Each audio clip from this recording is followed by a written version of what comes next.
consider what you need to think about if you are a very tall player.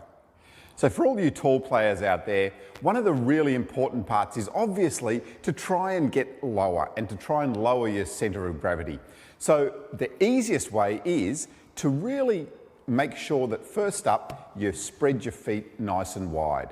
So once you've got your feet nice and wide, you can see that your centre of gravity starts to lower.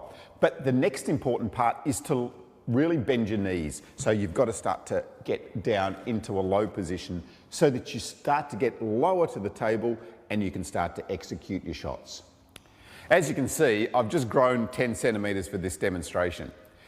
What we need to do obviously then is to get nice and low. From up here, it's difficult to play your shots and it's also more difficult to sight the ball as it's coming towards you. From down here, when you're low, you're seeing the ball much better. One of the key areas that players will target against you as a tall player is your middle. In the middle, because you've got longer levers, this area becomes more difficult.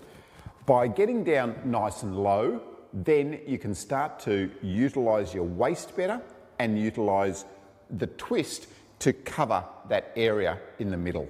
So here and here. If you're up straight, then this area becomes a lot larger. This middle area becomes more problematic. The next thing to think about as a tall player is to start to use the advantage of having your reach.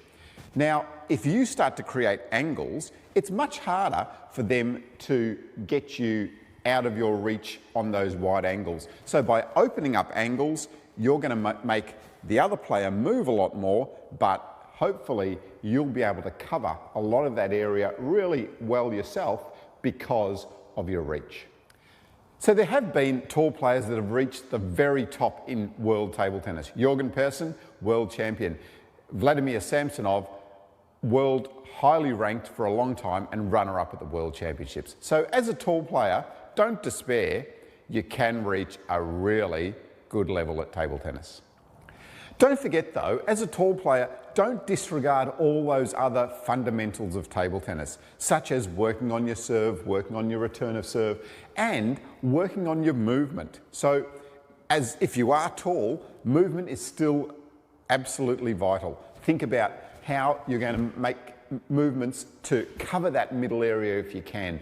Okay? Sometimes that ball will be a little bit wider and you do need to move out wider still. So work on those fundamentals just as any other player would.